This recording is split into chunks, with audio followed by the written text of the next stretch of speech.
tant mieux si les gens prennent soin d'eux et reviennent à des choses, voilà, toujours pareilles, simples et vivantes. Oui. Je pense que c'est... On va aborder plus ta philosophie et ta vision des choses. Pour toi, une ou plusieurs, est-ce que tu as... Quelles valeurs te guident dans ta pratique? Alors, mes valeurs, déjà, c'est le plaisir avant la performance. Ok. Ensuite, je dirais, donc, oser. Lâcher prise, s'exprimer, oser. Voilà, ça, c'est vraiment... exprime-toi, dis ce que tu ressens. Je pense que c'est important. Et au-delà, oser des mots avec le son, ça a un sens différent que de penser le mot. Donc, sors les mots, sors ta voix, voilà, exprime-toi. Ça, c'est super important. Aussi, avec simplicité et authenticité. Ça, pareil, c'est pas la peine de se prendre pour ce qu'on n'est pas. Sois simple, sois ce que tu es.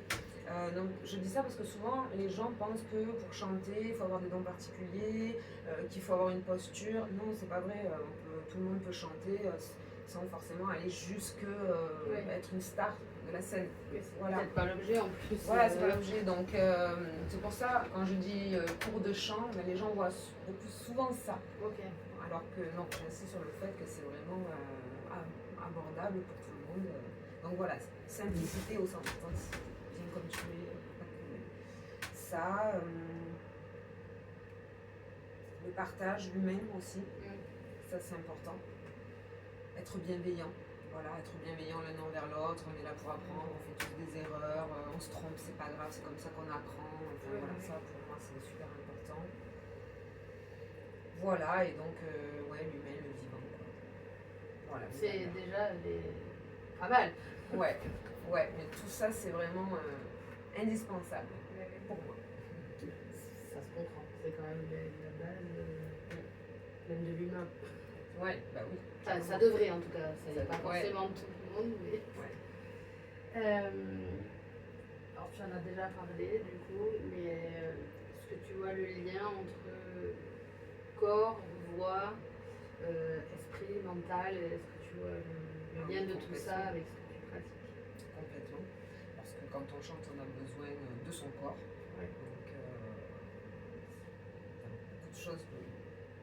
Il faut déjà respirer. La base du chant, c'est la respiration. Pour respirer, il faut savoir ce qui se passe dans ton corps, il faut pouvoir le ressentir, etc. Donc, il y a déjà l'aspect physique. Après, il y a l'aspect émotionnel. Tu chantes, tu transmets une émotion et tu ressens des émotions. Donc, voilà. Et au niveau de l'esprit, bien sûr, il y a quand même une part de concentration, voilà, d'écoute. Il faut écouter la musique, il faut écouter le public si tu chantes pour des gens. Donc, oui, pour moi, c'est un tout. Esprit, corps, voix, oui, c'est un tout, c'est ensemble. Qu'est-ce qui te touche le plus dans les diverses pratiques que tu fais? Ou quand tu accompagnes quelqu'un? Ce qui me touche le plus, je crois que c'est le partage en fait. Ce qui se crée avec la personne que j'ai en face. Okay. Je crois que c'est ça que je préfère.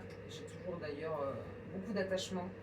Je m'attache beaucoup aux gens que j'accompagne, même si des fois je les vois qu'il arrive qu'il y ait des élèves qui viennent 2-3 cours pour se perfectionner sur un détail, voilà, et puis je les vois plus.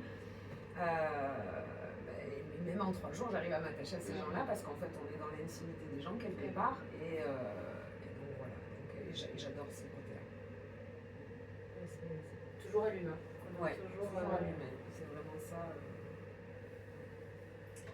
Est-ce qu'il y a eu une situation particulière qui t'a confirmé, on en a eu plusieurs, mais peut-être que ça va être le même, qui t'a confirmé ta place, ton métier en tant que coach vocal ou sonothérapeute, enfin dans ta pratique? Ce qui m'a confirmé, c'était un peu un long chemin en fait, que ce soit confirmé. Déjà il y a eu, comme je disais, l'approbation au tout début, l'approbation de tes proches, après l'approbation de ce monsieur qui m'a donné ma chance et qui m'a dit que j'étais faite pour la scène. Comme ça venait de l'extérieur, voilà, ça m'a confortée. Après il y a eu l'étape familiale, parce qu'il a fallu convaincre mon mari que que j'avais envie de faire, ben, ça allait pouvoir se combiner avec notre vie de famille. Oui. Parce qu'au départ, je suis chanteuse, donc on m'a fait énormément de propositions qui auraient été absolument géniales. Parcourir les départements pour aller faire des tournées, être intermittent du spectacle, etc. Mais étant maman de 2 enfants, Oui. et ben, je n'ai pas pu le faire. Hein. À un moment donné, on fait des choix dans la vie. Donc voilà, il fallait trouver l'équilibre pour que ce soit possible. Donc c'est tous ces éléments pareil réunis qui à un moment donné te font dire ok c'est bon, c'est possible, ça fonctionne, tu peux en pareil après. Hein, il y a l'aspect passion, donc voilà, quoi, vivre de sa passion, mais après il y a aussi quand même l'aspect financier, il ne faut pas l'oublier, c'est-à-dire qu'il faut pouvoir vivre de son activité. Donc voilà, c'est tous ces aspects-là, le fait de se dire ben, je peux m'organiser avec ma famille, je peux subvenir à mes besoins, et en plus je peux vivre de ma passion et juste partager ça avec des gens, ben, ouais, c'est vraiment, quand tout ça s'est imbriqué, je me suis dit, c'est ok. Comment tu vois l'évolution du bien-être, du mieux-être aujourd'hui? Eh bien, d'après mes recherches, non, je pense qu'en ce moment, c'est quand même en pleine expansion, ce marché-là, le marché du bien-être. Je pense que les gens ont besoin de toute façon de bien-être parce que voilà, le contexte économique et social est quand même dur. Dur financièrement, dur psychologiquement, enfin dur dans tous les sens du terme. Et donc, je pense qu'on a d'autant plus besoin de prendre du recul par rapport à tout ce qui nous entoure. Ça ne veut pas dire ne pas en être conscient, mais prendre du recul et penser à soi et se faire du bien. Donc je pense que le marché du bien-être a quand même quelques belles années devant elle. Voilà. Et tant mieux. Tant mieux si les gens prennent soin d'eux et reviennent à des choses voilà, toujours pareilles, simples et vivantes. Oui. Je pense que c'est vers là qu'il faut qu'on tende.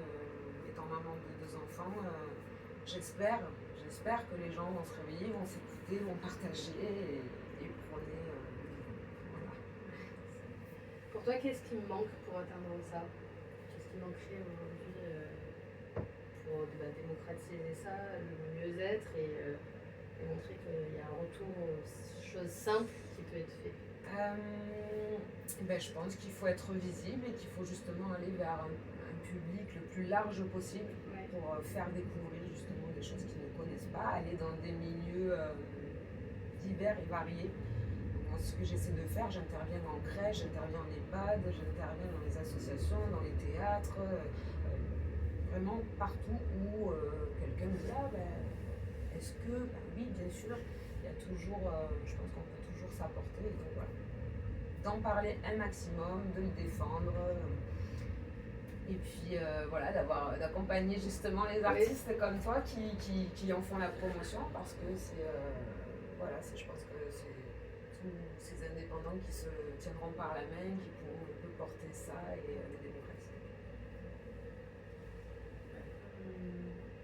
On est sur la fin.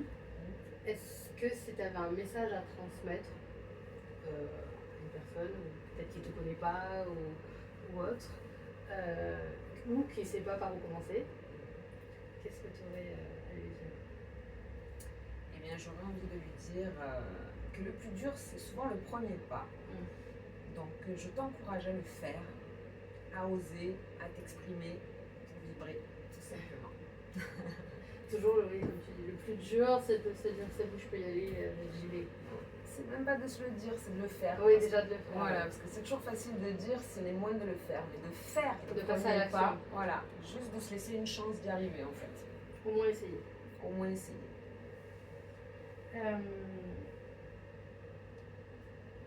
Est-ce que tu aurais, alors pour une chanteuse, j'imagine que tu vas en avoir plusieurs, une musique qui, ou en ce moment, ou généralement, qui te fait du bien, qui te booste? Oui, il y en a plein. Ben oui, j'imagine. Il y en a plein, mais